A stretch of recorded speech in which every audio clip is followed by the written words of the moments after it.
I'm joined from London by economist Laurie Laird. Thank you so much for joining me on the show. Leigh-Ann. Hiya, good evening.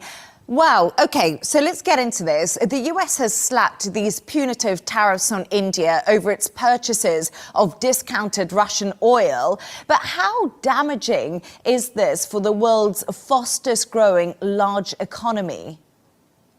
In short, I don't think this is a dramatic piece of news. And it struck me when you were doing your introductory comments. You mentioned what a strong relationship Donald Trump and Narendra Modi had not that long ago, right? I mean, when Modi last went to the US, or at least in the first term, the guys were playing stadiums across the US, with thousands of people coming to see this double act. So what has gone wrong between these two leaders is incredibly confusing, because we did think there was a strong partnership there. Now, Trump did warn that these 50% tariffs were on the cards. Still felt a little surprising when they came into effect a couple of hours ago. But I don't think that they will, as dramatic as it sounds, I don't think this will be incredibly damaging to India. India is a fairly closed economy. It does not spend that much to the U.S. And that's, oh my gosh, I'm so sorry.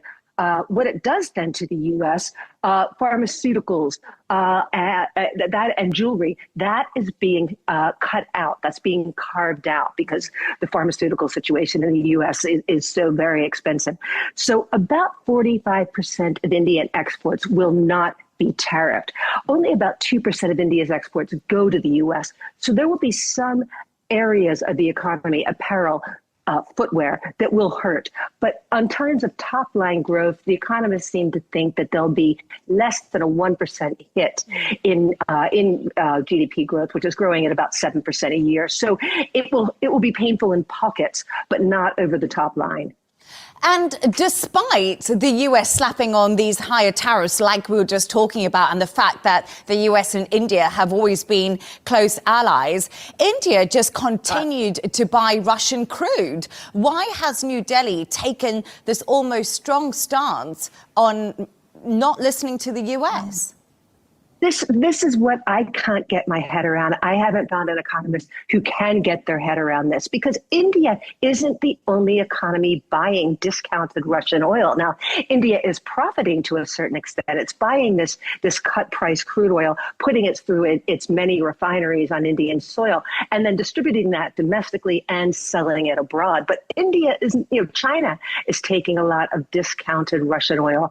A couple of years ago, the G7, and with America's consent, said Russia can sell as much oil as it wants at a price of $60 a barrel or lower. So everybody was in on this. And the reason for this was to avoid removing a whole lot of oil from the global markets, thereby pushing up the price of energy. Now, this is what really confuses me. India is buying about 1.5 to 2 million barrels a day.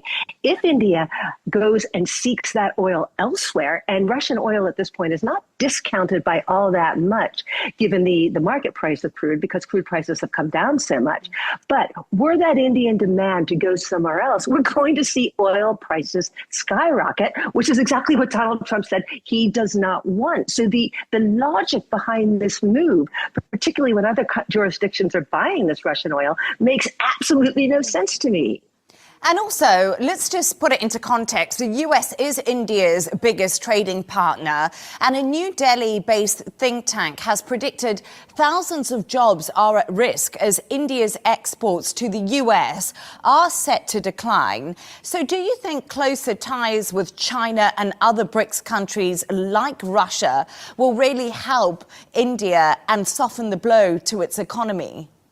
I think absolutely. As I mentioned, there will be pockets of the economy that will struggle. But what this is doing is accelerating a realignment of trade. Now, we see India, we see Modi is going to China for the first time since 2018, right? It's only been a couple of years ago that Indian soldiers and Chinese soldiers were fighting with clubs along a contested line of control. Now Modi is on his way to China over the weekend. Modi also has fairly strong relationships with Russia. It depends on Russia for 60% of its defense imports. So this is hastening, I think, a realignment of Asian trade that was going to come anyway. But losing Modi as an ally may turn out to be quite a mistake for the U.S. And the administration seems to be compounding it by developing quite close relationship with Pakistan, which is another rival of India's. The head of Pakistan's army has been in the U.S. twice over the past year and has had lunch with Donald Trump. So the geopolitical strategy here is baffling.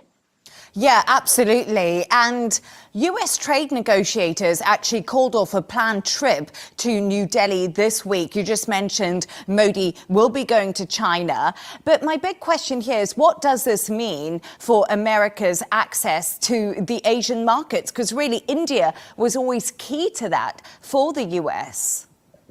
And America wanted India not just as a market with a lot of people, the world's most populous country. It also really wanted to culture India as a buffer to a very ambitious China. I think that strategy will be wiped out a little bit. One thing that is interesting is we're not seeing from Modi what we've seen from, say, the EU, from a couple of other countries, which is, okay, don't tariff us, and we will promise to buy more U.S. liquefied natural gas.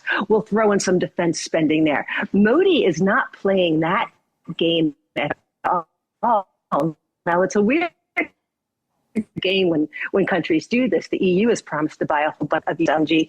What is overlooked that the EU is a multinational organization where shareholding companies, have their residences or their incorporation. The EU cannot tell companies to just buy more gas from the US. India has a little more latitude, but we're not even seeing that kind of talk. Sure, yeah, we'll buy something.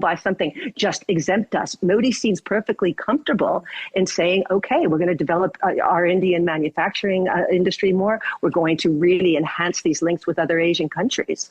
Yeah, absolutely fascinating. And thank you so much for your insights. As always, Laurie Laird, it's always great to have you on the show.